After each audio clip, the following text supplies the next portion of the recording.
Hey everybody, welcome back to Feedback Loop. I'm Jeremy. And I'm Joey. And this week we are talking about Portishead.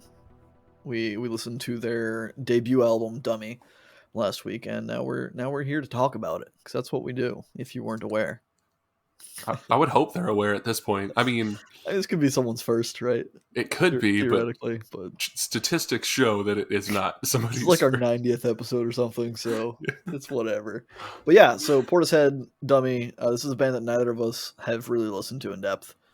I had heard Glory Box previously, but it wasn't like me seeking it out to listen to it. It just kind of like happened onto me because of my sleep music playlist that I was using to fall asleep. And then I think Joey at some point mentioned it, or maybe I mentioned it, and he said that he was interested as well. So we picked it, and we're going to be kind of running with this, hopefully. Well, I'm not going to say hopefully. We'll do what we want, but we're continuing this theme of listening to albums that neither of us have really listened to, because that's kind of what we wanted from this anyways, to discover new things. So we're talking about Portishead. Living the dream, man. Living the dream, recording the dream, and releasing the dream to the internet. But yeah, I don't have anything else exciting to say about this. Yeah, the only thing, some things that are like mysterious, like sort of mysterons, that type of thing. Yes, this is going to be a horrible week for segues. Track number 1, Mysterons, which I found out is a title that was taken from a TV series called Captain Scarlet and the Mysterons. Wait, was that part of the Thunderbirds? I don't think so. I don't know. God fucking damn it! Don't act like I have all the research. I just noticed that the thing is they're from a TV show. They were aliens. It was like a sci-fi thing. It's like related to the Thunderbirds in the sense that it was like the puppets and stuff, I think. Oh, interesting. Anyways, track number 1's Mysteron. This is our first exposure, our first full exposure, I suppose, to Portishead. Start us off, Joey. What did you get from this? Okay, so I really didn't know what to expect at all. I mean, I'd heard that they were kind of like this trippy, spacey, whatever is all I've heard about Portishead, really. And the stuff that I've heard, the snippets that I'd heard kind of fit that. But dude, I was not expecting how much I liked this album and this song. It's just like, it starts off with this cool like trip hop vibe, which is a word that I kept saying whenever I was looking at like the genre of this band and everything. So yeah, they're credited with like pioneering the trip hop genre, I think. Well, they're really fucking good at it. It's just, it's got this like really nice echoey guitar line that like sounds almost spooky, but then the drums come in with this hip hop beat, and it's got a theremin in it, which just gives it a cool, like, I don't know. They say that it's taken from a 60s cartoon or whatever, that Captain Scarlet and the Mysterons, and the theremin just, it hits that vibe so hard, because that's just what I think of whenever I hear that sound, is like people trying to sound like they're in space in the 60s. And which is, it's accurate in my brain. That's canonically what space sounds like for me. It has to be. I mean, it has to be what space sounds like. I think if I ever go to space and it doesn't have theremins playing constantly, I'm going to be disappointed. I think if I ever go to space, I'm going to die, because there's no way I could survive in space. You can safely go to space from the inside of a rocket ship or something, Joey. I can, but don't be so dramatic. I know I'd fuck something up. Like, if I tried to go out in space, I'd die immediately. Not by yourself. They're going to be,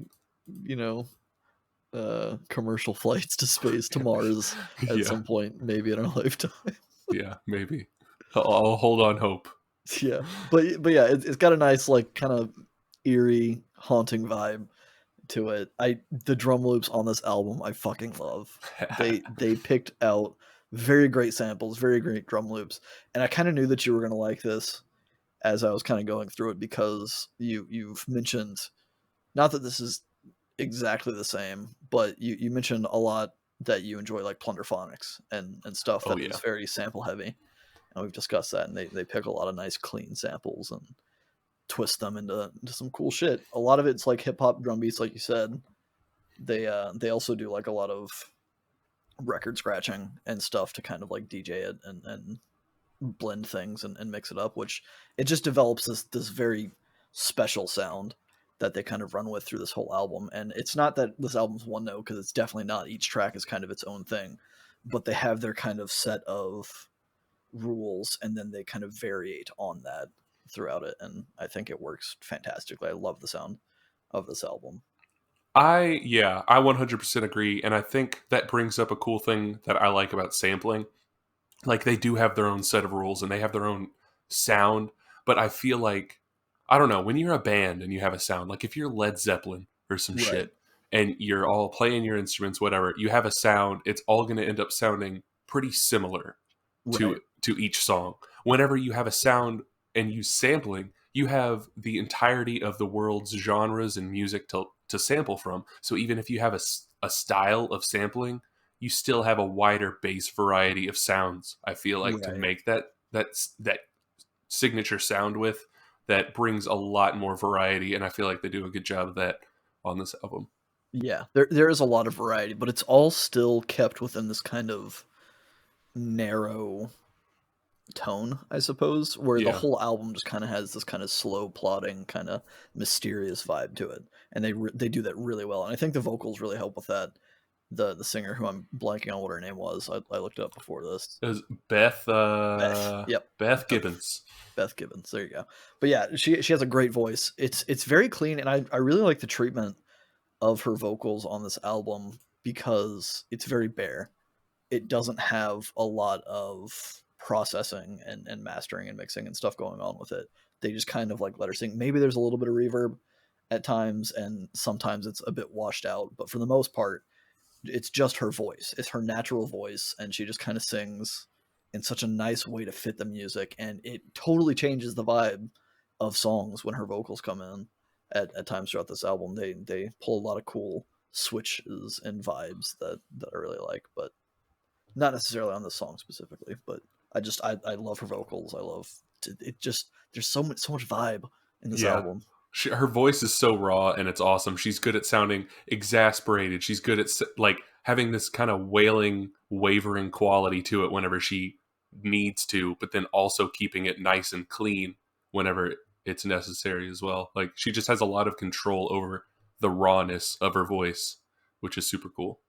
Yeah, and to that point, the lyrics, I kind of rushed my notes. I didn't rush my notes. I'm not going to say that. I did not rush my notes. I procrastinated on my notes this week. I was doing them up into us recording pretty much tonight. So I didn't have a lot of time to go back over my notes and kind of make things a bit more cohesive.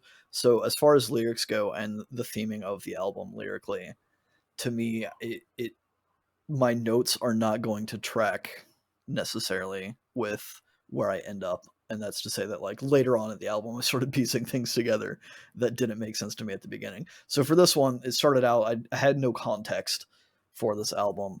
And so it was kind of vague to me, but it seemed like she was singing about somebody that had done terrible things. And that person is denying doing that. And potentially they're pointing out issues in other people's lives to kind of distract from their own wrongdoings. Yeah, I got that as well. And to your point, with us doing these albums that we're kind of getting a fresh look at, I feel like it's harder to get a deep meaning of the lyrics immediately. Right. Which, I mean, it's not like we're listening to the albums once or Yeah. whatever. We're listening to them multiple times throughout the week. But whereas normally we'd have an album that we've been listening to for years and had time to really settle into, Hmm. these are kind of like, it's hard to immediately get context if it doesn't, like, the music for this album is what really stuck out to me Yeah. over the lyrics. Not to say the lyrics aren't good. They're just like, in this song, yeah, they're kind of vague and esoteric, and they gave me a general feeling of regret and shame, but I didn't know necessarily if it was her feeling that about herself, about things that she's done, or if she's speaking to somebody else as if they should be feeling these things for how they've lived their life. Yeah. And I think in hindsight, I think it's a little bit of both, but we'll talk Yeah. about that because, again, my notes kind of evolve and I kind of start piecing things together towards the end of the album, which is maybe later than I should have started piecing things together. But in the last like 3 or 4 songs, it really clicked what the album was about for me. Yeah. I mean, the only thing I can really say for certain is that there's some sour times being described in this Yeah. song. Sour's a good descriptor for a lot of the sounds of this album, including track number 2, Sour Times. There we go. Pulling it back. Pulling it back. We're getting there. We're getting through it. We're going to struggle through it, but we'll get through it. This one has, it's a bit more upbeat than the previous track, but it still kind of keeps the mystique of their sound. It kind of has these like James Bond kind of surf rocky jazzy vibes to it that I really enjoy, but it still maintains like a strong drum loop that gives that kind of hip hop flavor to it, which I think is really cool. They use a lot of hip hop drum samples and drum loops and stuff, and I think they experiment with that to get some really cool sounds, including this track.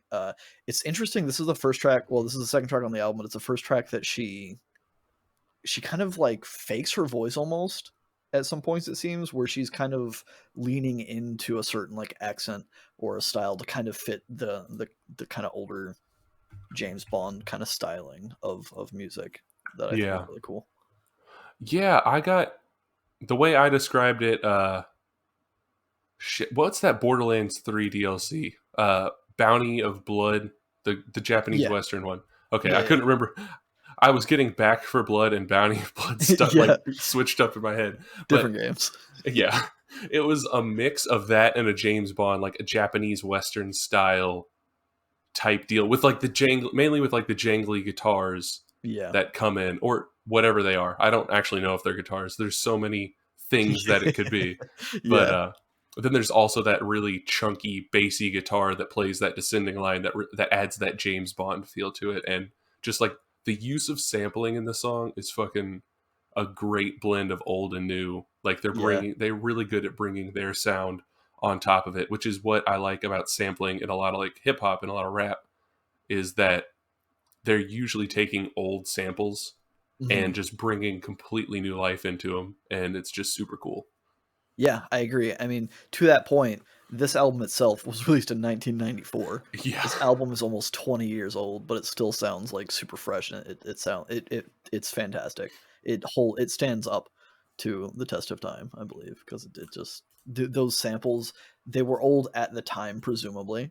At least most of them were. I think some of them were a bit more modern at the time, but it all just like, I don't know, it holds up. It sticks together very well. Yeah, I feel like that's just the crazy thing about timeless music is you could always come along and breathe new life into it and it still sounds fresh, and not discrediting Portishead at all, but like the samples that they use are very well picked because of their timeless feel, and it's just, which I mean, I guess is even more credit to them for picking the right music, but it's super cool in that way. And so lyrically, I'm sorry, that was a rough transition, but I'm still kind of confused on this one. Whereas, like, I feel like I have a really good idea of what to say about the music. That, like, lyrically, this one seemed to be a take on traditional relationship and marriage values. But like specifically, it called out to me in the third verse when she says, "Who am I? What and why?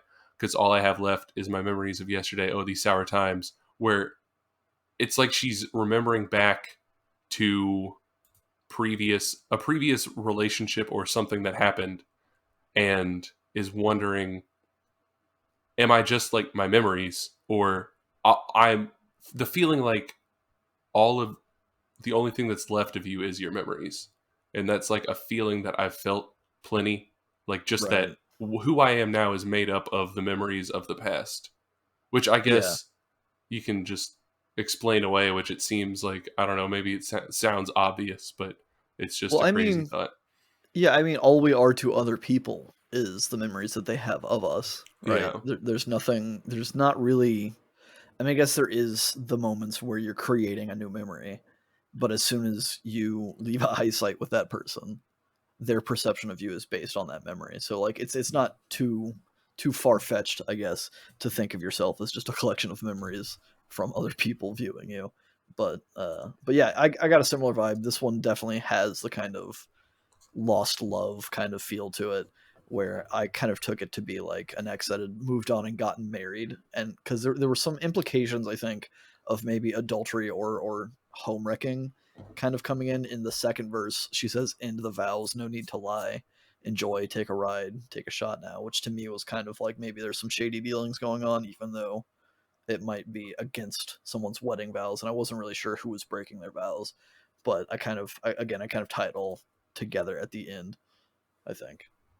Yeah, and it goes that also could go in with the forbidden fruit, hidden eyes thing that she says in the first verse, where it sounds like Yeah, you're hiding something that you're not quite supposed to be having.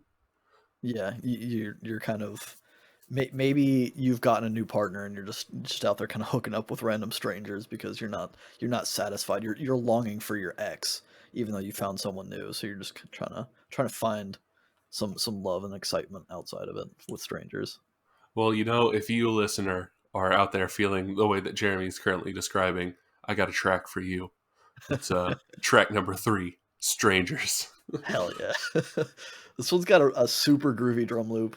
It's got some kind of dark bass to it. I really like the atmosphere of the song and of this album. Just they do such a good job of building the atmosphere on the album, and it's great. At some point, everything cuts in this track, just kind of like leaving this distant, echoey vocal and some guitar accompaniment for the first verse, and then the loop kind of kicks back in with the chorus, kind of bringing it back in, and then there's another like bridge section, I suppose, towards the end with these kind of like cool twinkly sounds that just kind of they're there for a second and then they kind of snap back to the groove, which is it's kind of fun. They're playing with the typical structure of their songs.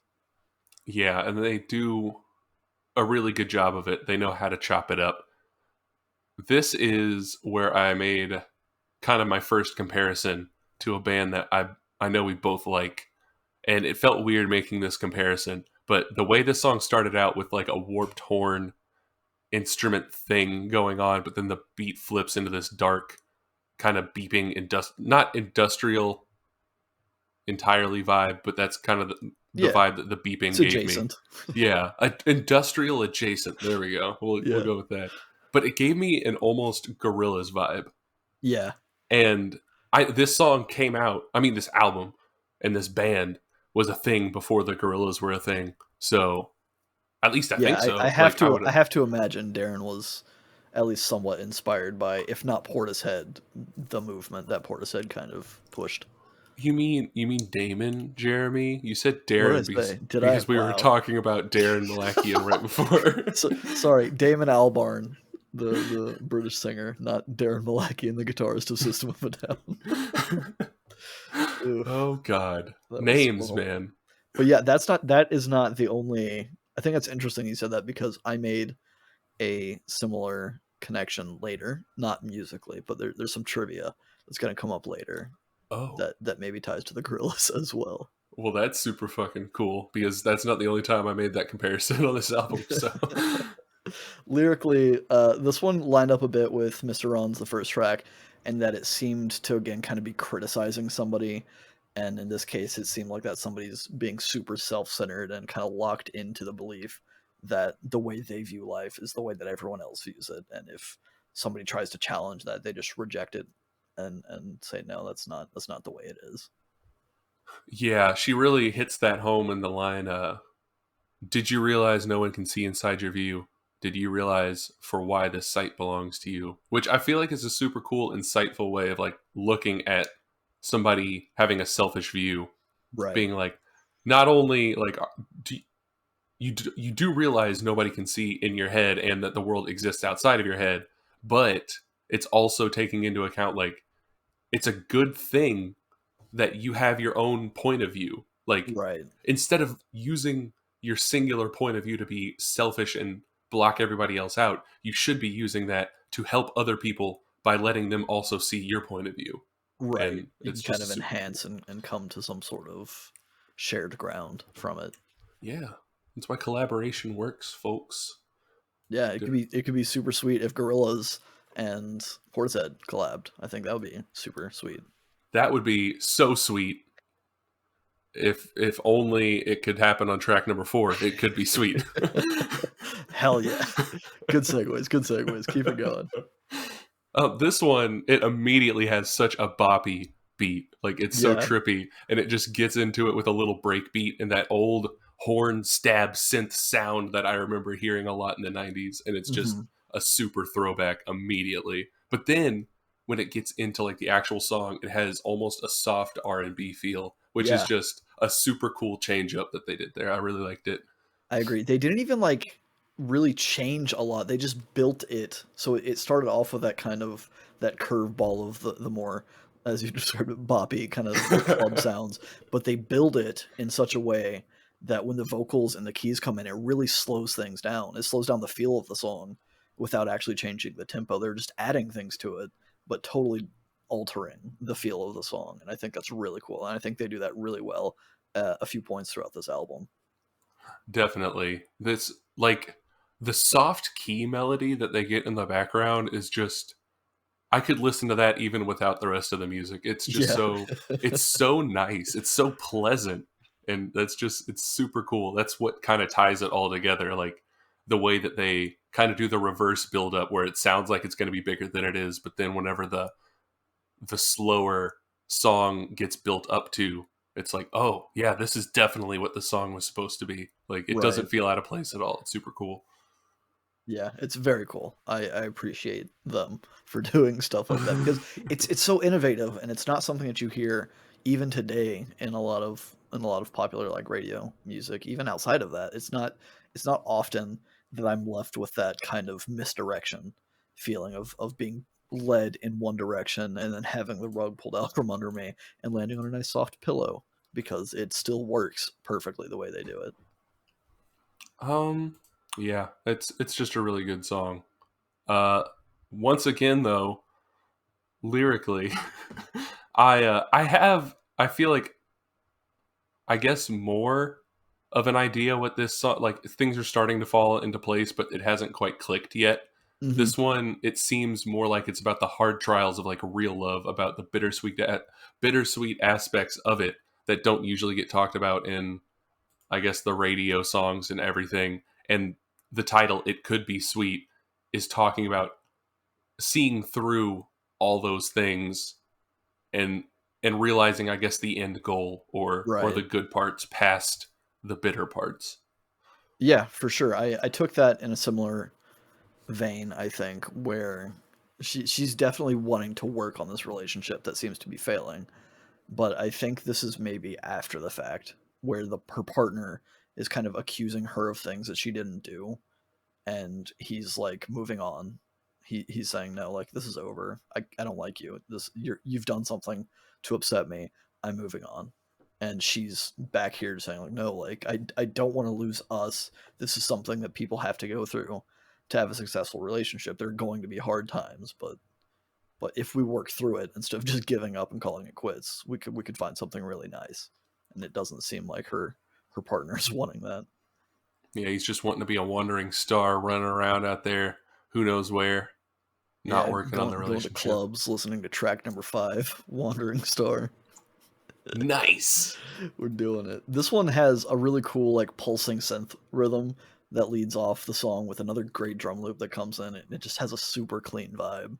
I really like it. The record scratching comes back and it really pops out for me on this track because I don't think there was a whole lot of it in the tracks leading up to it, but it kind of comes back in full force here. And there's even a cool little like solo section that gives their turntablist or DJ some time to kind of play with samples, and it doesn't overstay its welcome, but it is a pretty good chunk of time.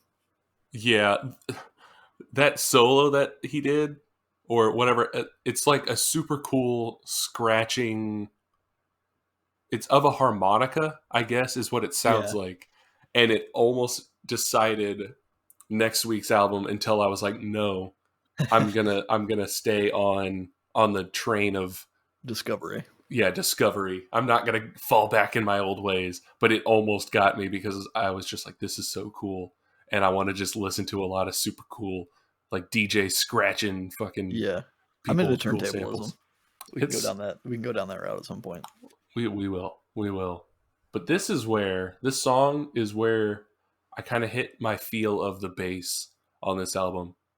It just, the guy who plays the bass, I gotta look up his name again. It's not a name that I would have stored in my brain. It's not a common name. Yeah, because It's, nobody cares about bassists. well, I so it looks like Adrian Utley. is his Yeah, I last think name. he's credited with producing a lot on this album as well. Yeah, his bass work on this fucking album, or guitar, I don't know. There's no bass credited on Genius, but whatever is taking the role of the bass on here is fucking sick. And it just sounds so dark, and it gives it such a cool feel. I just it happens a lot on different songs on this album. I'm just pointing it out here because I really like this song. I Yeah, I just also like really like this song. I like the dark vibe of it. It's just it hits it hits my, I guess, my sad boy area, but Okay. it's not like a super sad boy type song. I mean, I guess the lyrics kind of Yeah, go in that direction, I was gonna say but I feel like lyrically this is maybe the most sad boy song on the album. yeah, sad boy, I guess it just has modern connotations, and I need to reassess what my definition of the sad boy. But yeah, lyrically, to me, this one was kind of about suffering depression due to this kind of realization or awakening to the fact that the world is so fucked up. And it seems like she's feeling like she's opened her eyes for the first time and seeing all of this corruption and predation in every aspect of her life and feeling so incredibly isolated and alone because nobody seems to give a shit, which kind of like in my mind hits a similar vibe of like John Carpenter's They Live movie Yeah, where the guy has the glasses that kind of like lets him see the reality of things around him.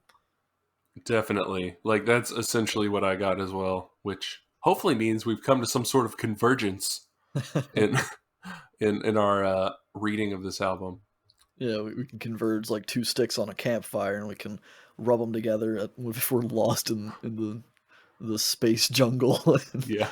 and scream, "It's a fire!" Yeah, we'll just be two astronauts listening to track number 6. It's a fire.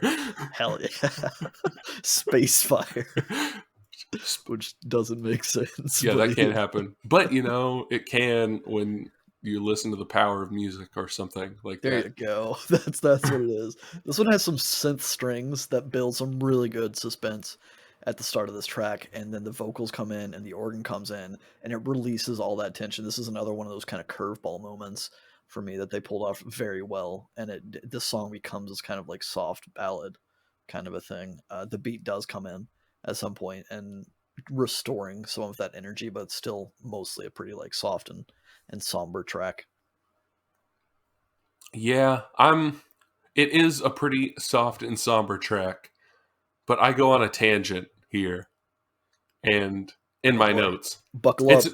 it's not like a tangent that's going to take an hour, but so this is a theme that is strictly contained to this song, and I don't know where it came from. It just popped into my head. But the way that the music is in here, there's an organ or some sort of organ sounding Yeah, piano. The chord progression in it almost reminds me of like a gospel or church music, yeah, and it this is what led me to the tangent because Wandering Star, it had some biblical themes in it, like right. mainly for, I guess, simile or just comparing things. I don't think it was really a religious song. At least that's not what I got Right. at all, and didn't really get at any other point in the album. But uh, this somehow this song made me think that I didn't know if she was like shedding faith or trying to adopt faith. Like Mhm. if she was on one side of the coin and wanted to be on the other, I couldn't quite get it out or figure it out. But then the way she was sitting on the album cover, it's Yeah, just a blue background and then like a widescreen picture of her, a grainy. I mean, it might not be actually Beth Gibbons. It right. could it could just There's be a any female, there's a there. woman. Yeah, sitting on a chair, kind of like looked like she's strapped to the chair in this really grainy picture, and it just hit my mind. Have you ever seen that like shock movie, Begotten? If not. Okay, it was like it came. I had to check the timing because I thought that it was supposed to be some sort of play. So like the Begotten movie, it was like an edgy movie back in the day Mhm. that was God sitting in a chair and he like kills himself by like slicing his throat open and he's just like bleeding everywhere and it's all in black and white, but he's sitting in a chair much like this position, and it was just like supposed to be about like the death of religion or something. And I was like, is she sitting in this chair to mimic that movie? And is she trying to say in this song that she doesn't know if religion is for her? And I don't know why I went down this rabbit hole, because nowhere else in the album do I get anything close to this. And it would be really fucking weird for just this one song to have Right. that imagery. But that's just where my mind went for this song. So I think you're onto something. Oh, okay. But I think you maybe lean too hard in the religious direction, because I also later, when I started tying things together, I noted the album art. I didn't write it down, but I was looking at it, I'm like, wow, that actually makes perfect sense. To me, the album art of her sitting in the chair kind of gives me vibes of someone either being cut on as for like surgery, or better yet, someone being kind of programmed into believing a certain way, or thinking, which you could argue again, the religious thing still is there, but it just seems more like someone strapped and being forced to like experience things against their will, being forced to watch some propaganda or whatever, and being kind of programmed in a way, being tortured almost, as well as kind of where I took the album art to go, which I think kind of lines up with some themes that I'll start tying together in the next few tracks. Well, awesome. Let's So let's I think we're on us. I think you weren't far from the mark. I don't think it was as focused on religion. I think it was focused on something else. on just general programming thought. Yeah, and that's the weird thing, because I don't have the religion aspect, doesn't religion specifically doesn't come back for me. So I don't know why I leaned in so hard on it there, but it was just like a thought that I had, and I was like, I gotta write this down. Yeah, there were definitely some points in this album, I think, in Wandering Star and on this one, that I definitely felt the kind of religious imagery being used, but I didn't lean into that as much, and I think it allowed things to be a bit more cohesive later. I haven't numbed myself necessarily to the idea of it being about religion, but I think it might go in a different direction. Yeah, well, we'll have to just find out in track number 7, Numb. Nice. Good Hell yeah. segue. You did it, man.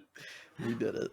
This one has some nice like rock organ going on, and there's like another good drum loop with some sample scratching and warping and stuff. That's kind of their sound at this point, where it's not a lot to describe that is distinct, but her voice is distinct. I mean, each track is distinct. Again, kind of like what we were saying at the beginning. I don't want to keep repeating myself, but they've developed a sound and they experiment within that sound.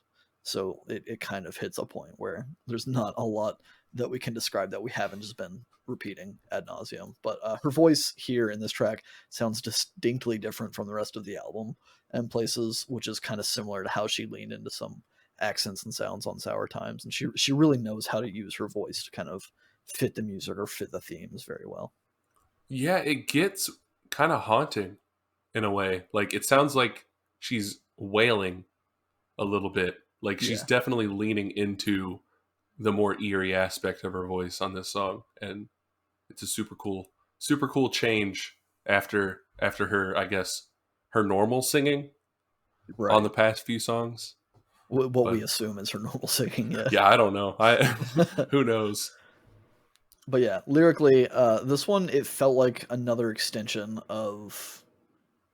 Did we even talk about the lyrics on the last track? I'm just now realizing this. I don't. Well, I guess we kind of did a little bit. I didn't talk We in we advance covered about it. some general themes.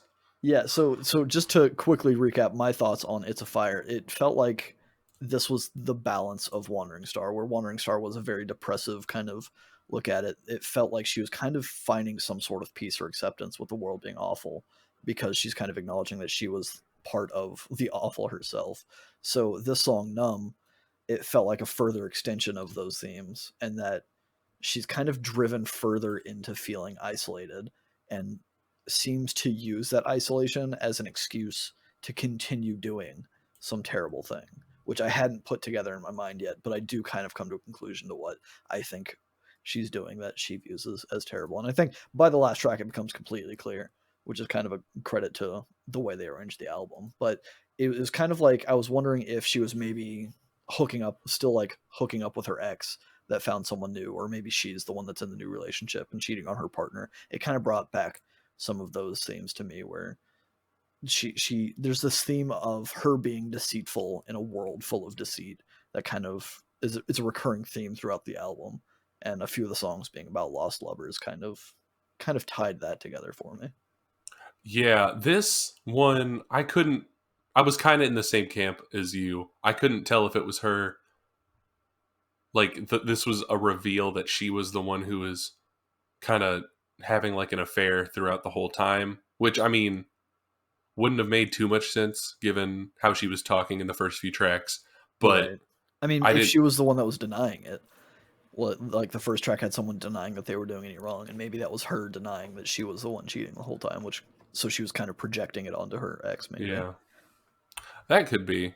That's kind of how it came to me. Which whenever she's just talking about feeling the loneliness that won't leave her alone, that was kind of where my mind like was like she's getting out because it's not really a relationship anymore, but she's still in it. She hasn't made the distinct decision to leave, so she's kind of one foot out the door, and she's, I guess, feeling bad about it. Interesting. I think that is a possibility, but also in the next track, I really tie things together that kind of maybe doesn't necessarily agree with it. But we'll see. We'll have some good discussion. Yeah, We'll see where those roads go. yeah. Well, let's find out in the next episode. Track 8, Roads. In the next episode, we're ending Feedback Loop early and doing half an album per week, guys. Had me scared. Track 8, Roads. Take it away, Joey. Okay. Well, so this song's called Roads, and the super wavy keyboard sounding instrument that they play is called a Fender Rhodes, but it's spelled like Rhodes. Oh, So I that's thought, interesting. I don't know if that was on purpose or not, but God, I just love the sound of it because Yeah, it's like this slightly faltering key sounding thing that just gives it a nice, slightly dark sound to the whole song, and then it builds up with this cool drum part, and then the song comes in with a string part that just ties together really fucking well. And this is definitely like musically, it is one of my favorite songs on the album. hell And yeah. the bass, of course, that comes in towards the end of the track is just a very nice touch. You know, it's like a little cherry on top to hear at the end of it. Yeah, I do really like this track. This is one of my favorite tracks on the album as well. It just you nailed it. The sounds that they get are just so clean and precise, and they fit perfectly, and they feel good. This is the song in which there's some trivia. So this song was used in a couple of movie soundtracks.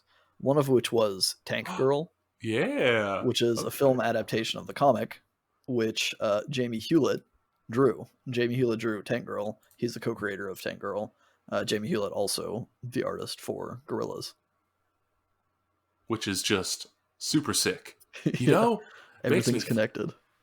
makes me think maybe it's like way more connected than I could have possibly imagined. It's possible. I think honestly, what it is just Portishead seems really in tune with the kind of what I guess now is pop culture. Like they have like weird sci-fi references, and they have a lot of diverse kind of media references throughout their whole album, and this is just kind of it makes sense that they would want to be associated with Tank Girl, I think, because it just seems like they're really in tune with that kind of pop culture. Yeah. Man, you got me all sorts of excited to see how you tie up some things on this album, Okay, this song. I'll go ahead and do it then. Unless you're wanting to get your thoughts out first, I don't care. No, no, you do it so my thoughts can just pale in comparison. Okay, so initially, this seems like it's another song about feeling depressed and isolated amongst society. She mentions that she has a war to fight, and the previous track she kind of ends by saying that she's a lady of war. So this is where things started kind of like spinning in my head. I think the story is that her ex broke up with her at the beginning because she's not this kind of picture perfect model that is being displayed in media and marketing, which drove her into this kind of depression that was a sort of tipping point for making her upset about how absolutely fake and fickle society is as a whole. And this war that she's trying to fight is to get people to kind of realize how ridiculous these standards are, but she's also still trying to fit in and adhere to these norms, thus her personal deceit that she's kind of been referencing, even if it is just to draw attention to her struggle. she's kind of conforming just to like because she can't buck all of these societal trends and still make a point. Otherwise, she'd be like exiled from society and wouldn't be able to like bring about any sort of change. So I think a lot of this album is about women's beauty standards, in short. That is way more in depth than anything I got, but I like it. Like the playing within, I guess, the limitations that are being set upon you to try to Right. affect change.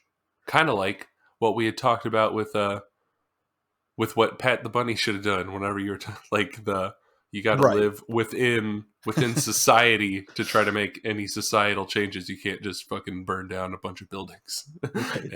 and hope that things are going to change.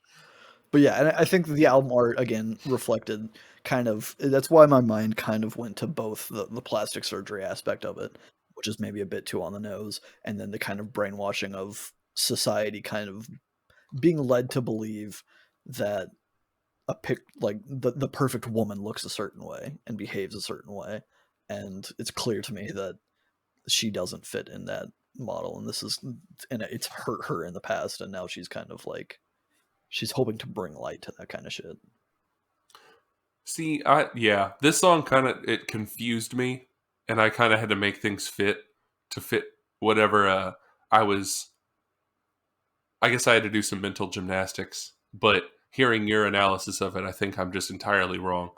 Uh, so the chorus is how can it feel this wrong from this moment? How can it feel this wrong? And in the previous song, I was thinking that she was the one who was kind of stepping out on her relationship, Mhm. and I thought she was doing it out of a feeling of loneliness in her relationship, like she just was not connected with this other person, and then had found somebody else and was now questioning, like she feels bad about it, but she's like, I'm doing this for me.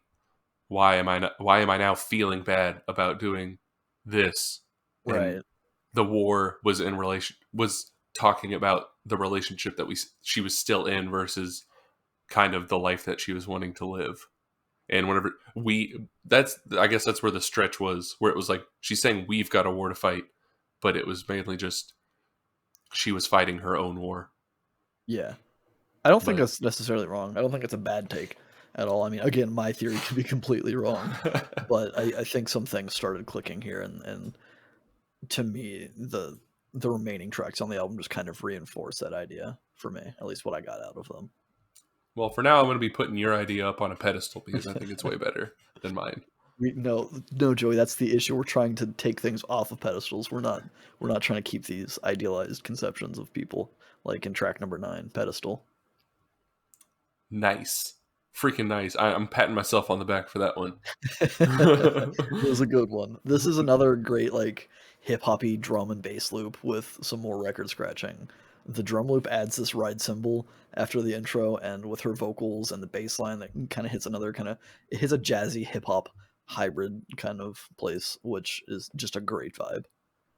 Yeah, this was another one that I kind of equated to the Gorillas, like not necessarily like it sounded like a Gorilla song or anything, but Yeah, I it's mean got a lot of especially on like Gorilla's first album, it's very much in a similar vibe to a lot of the stuff on this album. yeah, which is huge. Like it's just I really fucking like the music on this song, this whole fucking album. Like I honestly after listening to this album this week, I cannot believe that it took me this long to listen to Portishead. It just Yeah, it blows my mind that I hadn't even just come across it or really like given it a fair chance up until yeah. now. I mean, that's why we're doing this, right? We're trying to discover things because we know that there's good shit out there that we haven't found, and this just happens to be part of it. And it doesn't even have to be. That's the thing that's crazy. Like Glory Box, their big single that you were like on Spotify that has like 100 and something million plays. It's not Yeah, even underground music. People talk about Portishead all the time. What's wrong with me? yeah. What's I think it's just because I don't know how well it's kind of hard to view this through the lens of the past, right?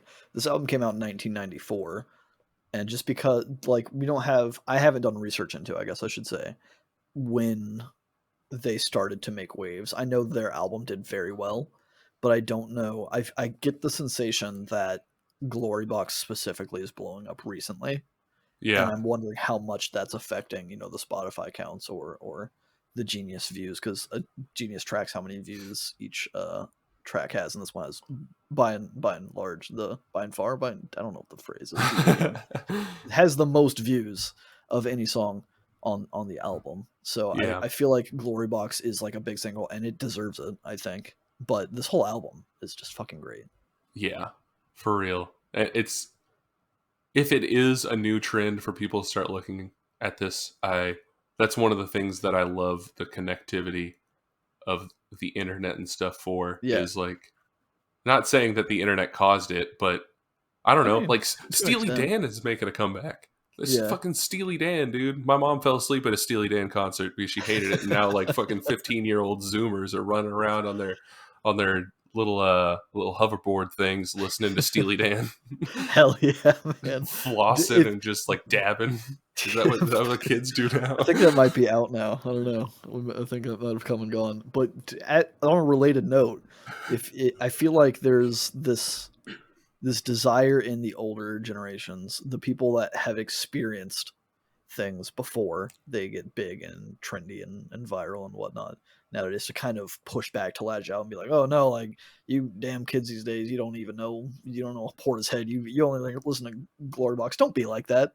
It's a good thing that new people are being introduced to things you love. Let that be a good thing. You don't need to gatekeep that You just because don't. some kid's younger than you.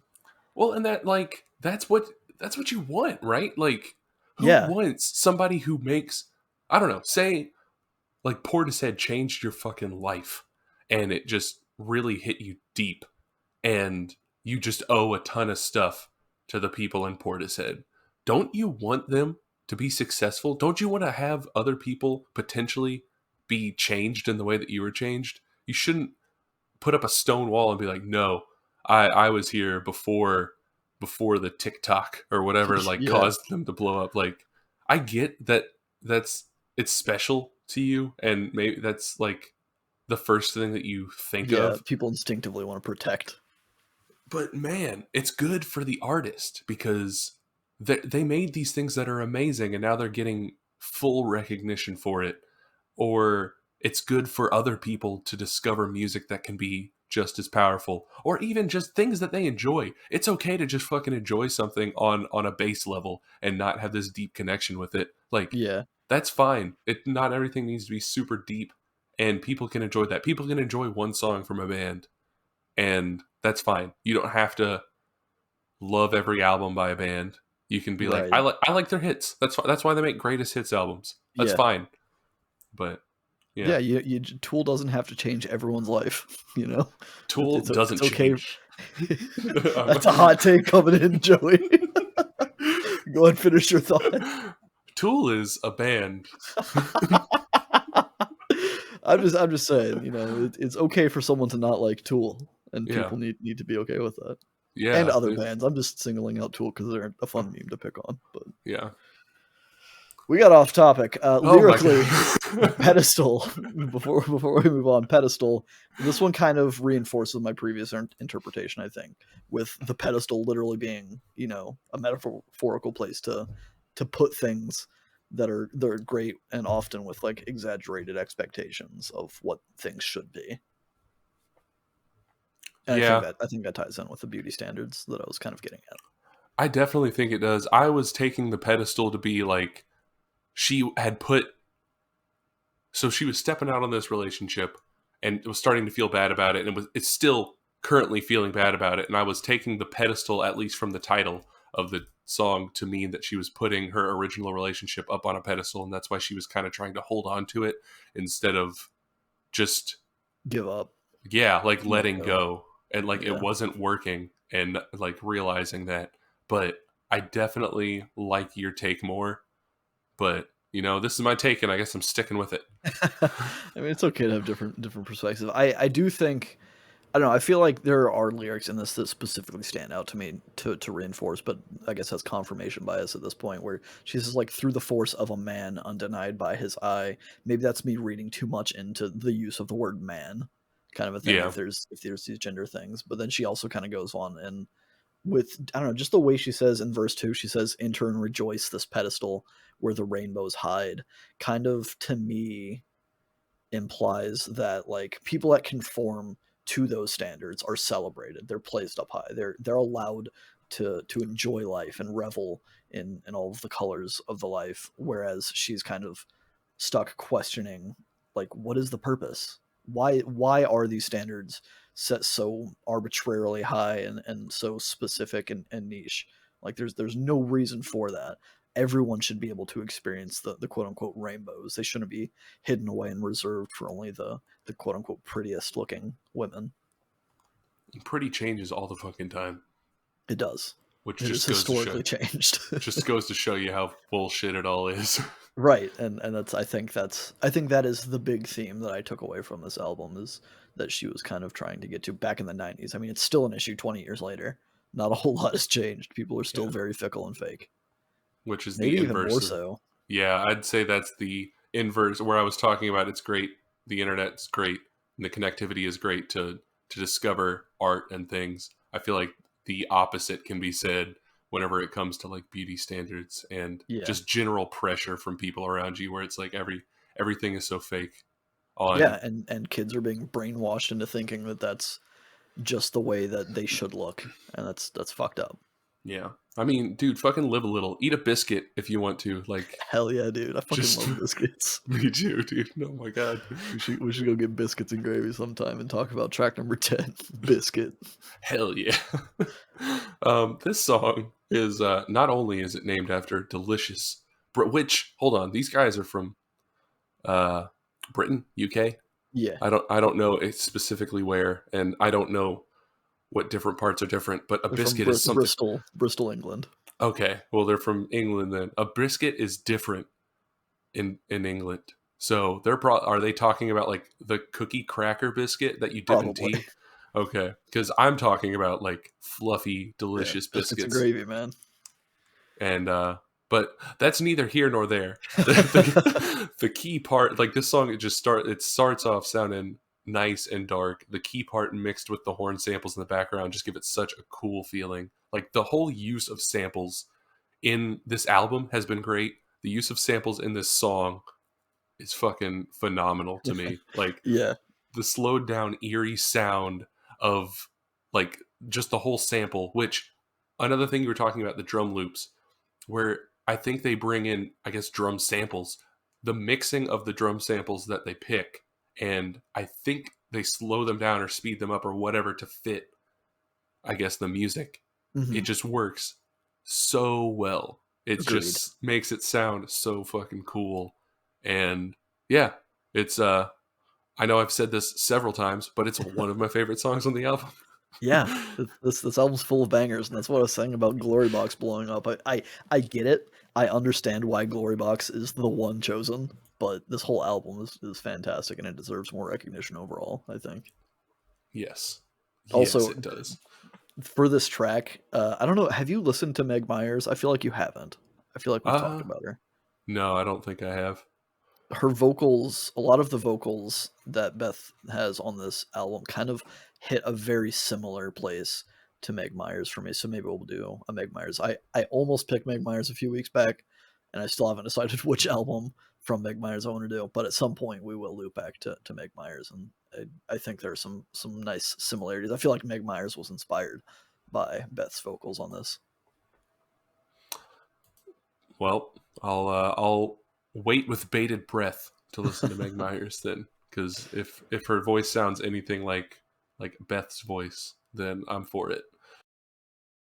Lyrically, this one I think again kind of starts blending things together. All the big themes that I've kind of been peeling back, it blends them together very well. And that to me, this it felt like she felt like her ex wouldn't listen to her reasoning before leaving her, and now nobody is listening to her. Like society as a whole is no longer listening to her as she tries to point out how inane the societal standards and expectations are.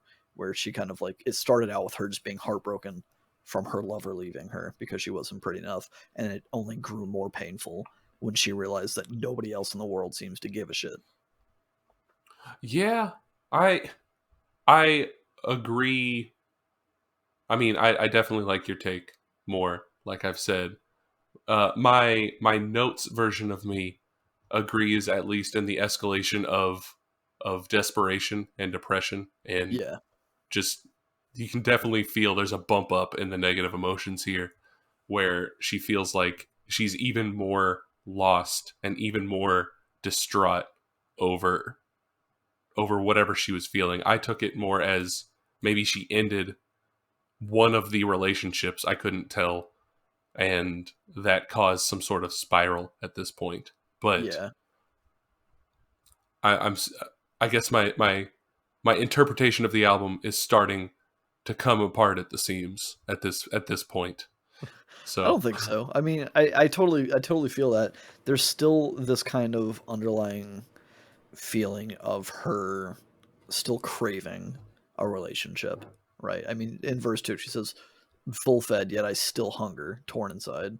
So like I think it's not far to draw that connection to a relationship, right? Where she's had bad relationships that have failed, and she's feeling alone and depressed because of that, but she still wants to be with somebody. She's still lonely because loneliness is something that you can't really get away from.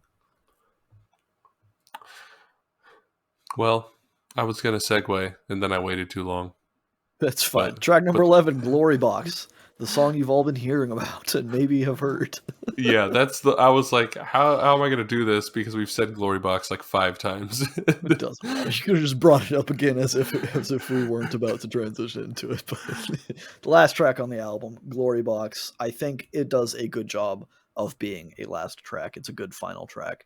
It's got a nice, simple bass pattern. It's got a clean, tight drum loop. There's some lovely strings and keys. The vocals are fun. There's this powerful chorus with distorted guitars. It makes perfect sense to me that this is like a big single because it just sounds fucking good. Every aspect of it sounds good. Yeah, it really does. Like it has a nice bluesy, slow, smooth feel throughout all of it, and a lot of that does has to do with the sample choice Yeah. of Isaac Hayes. It's what Ike's Rap 2, I think is what, yeah, Yeah. the sample. And Isaac Hayes, some of you more new people might know him as Chef from South Park is who he Oh, that's voiced. interesting. That's a fun fact. But dude, made some sick ass music. It was just really fucking good, and I really appreciate the sample here. It just all blends so fucking well together. And like you said, I definitely understand why it was the big single, but check out the rest of the album, For sure. everybody who's only heard Glory Box. Like Yeah. the guitar that comes in during this chorus too is just so cool and crunchy. It Yep. adds like some nice bite to an otherwise smooth song. Yeah. And the guitar solo really like the guitar solo comes in and it's not like too wild, but it brings the vibes to a new level. It's I don't want to say it's a quote unquote good guitar tone necessarily, but it's a good tone in that it hits a feeling. It feels so raw and visceral and like you said, crunchy. It works perfectly. Yeah, I think it's the perfect guitar tone for this song. Yes. Yeah, for Um, sure. It kind of hits a sloppy kind of vibe that's not in a bad way, but like sloppy is in like the Jimmy Page way to bring yeah, Led Zeppelin back up, where it's not like a super clean tone. It's not super polished playing, but it gets the emotion across the way it needs to. definitely. Well, you know what? I guess I'll start off with the lyrics on this one so Sure. that we can end on a high note. But yeah, so kind of what I got this song is about wanting to find someone to share her views with. Not like I described it originally in my notes as finding someone that she wants to actually like be with long term, Yeah. but then I had to revise it because I didn't even I wouldn't even equate this to necessarily a relationship. It's like she wants I mean verse 3 she says, "So don't you stop being a man, just take a little look from outside when you can." Like Yeah. she's wanting, which I guess that kind of implies a relationship with a man, but it's like she's wanting so much more than that. She's asking to be given a reason to love the person, given a reason to be a woman because she wants someone who can like stated in a previous track, wanting somebody who can look outside of their own mind and realize that yes, they may have a singular view, but everybody else who exists also has a singular view. So Yeah. yours isn't the only one. And to have empathy. I guess empathy is the big take home from this track for me. Yeah, I agree. I think that is one of the key components of this song. This kind of puts a finer point on things that I've been saying, I think, where I took it as like she says, I just want to be a woman in the chorus, which I think in my mind is kind of the implication of like she doesn't want to be a model. She doesn't want to be this picture perfect. She just wants to exist and be loved and to love somebody else, kind of a thing where it I don't know. It felt like instead of being viewed and treated as a sex symbol, and she's even tired of being or of acting like one, because in the first verse she says at the end of it, she says, "I'm going to give my heart away, leave it for other girls to play, for I've been a temptress too long," which is kind of implying that she was being deceitful, that she was kind of playing society's game, and that she was kind of fitting into those sex stereotypes of being this kind of sex symbol as a woman, and this is her kind of resignation from it. She's kind of exhausted from trying to get her message across. She's tired of trying to change people and change society. She's just going to go her own way. She's just going to be her. She just wants to exist the way that she wants to, and she's accepting that she can't necessarily change how the world's going to view her. And I think that's the way I interpreted her saying, "So don't you stop being a man. Just take a little look from outside," where she's still like she's not like giving up. I mean, I guess she is kind of giving up on society changing, but she's still like she's being hopeful. She's saying, "Look, like you can view me how you're going to view me. There's nothing I can do about that. The only thing I can do is ask, like, just every once in a while, try to get out of yourself. Try Yeah, try to view things from my perspective or from anybody else's perspective." I like it. Empathy. Empathy. Be a good person. I know it's Yeah, hard, but you know, be a good person. I'd say it's not even that hard for just to do the bare minimum at least. Yeah. Maybe it can be hard upon the start of trying to be like a really empathetic person. But Yeah, I mean, especially like again, kind of going back to the people are kind of programmed to react a certain way to certain stimulus, right? Like people see a beautiful woman and they need to keep it in their pants. Guys notoriously have historically been very very bad about that kind of thing. but that's the So thing. It's not fucking hard to do that. That's what I guess that's where I have to throw in an interjection is like how hard is it to just not like you just see a woman and just to just not keep going about your fucking day like you were doing 5 seconds ago. Just keep existing. yeah, I She's gonna think keep. in theory it is simple. It is easy. You have to have some sort of self-control. I think the issue, and this is a big discussion that we shouldn't be getting into at the end of an episode, but I think the struggle comes from how a man was raised, right? Yeah, As a boy, definitely. if he's around people that objectify women, he's not going to know it's wrong. He's not going to think anything of it, and it's going to become second nature. Things can get fucking smacked upside the head. We can only hope. But that's the issue is that if a woman does that, there's also consequences to that maybe they can't they women have been beaten down so much to the Yeah. point where there's like this is life. There's no point in me wasting time smacking this guy across the face even. Not that if I wholly agree you should. If someone is creeping on you and being a pervert, fucking smack them. Who gives a shit? Get But that fuck. that's me saying this as a man, right? Yeah, I definitely. don't have the years of being treated like an object that has got to be defeating and Or upsetting. someone who can throw hands back. Like that's the thing. Is Right, like if if I go smack somebody, it's a different there's a different implication right. than if like a 5'4" woman smacks a 6 foot tall dude. Yeah, Like shit, dude. the Well, I mean, dynamic is completely different. that's why they need somebody with a fucking baseball bat at the beginning of every who just bonks guys. Who just like Yeah, fucking bonks, throws them in jail. You know. hell yeah, horny jail. Good old internet memes coming through. Anyways, this was Portishead's Dummy album. I really liked it, and Joey seems to really like it. I hope you guys liked it if you listened to it. If you haven't listened to it and you've only listened to Glory Box, check it out.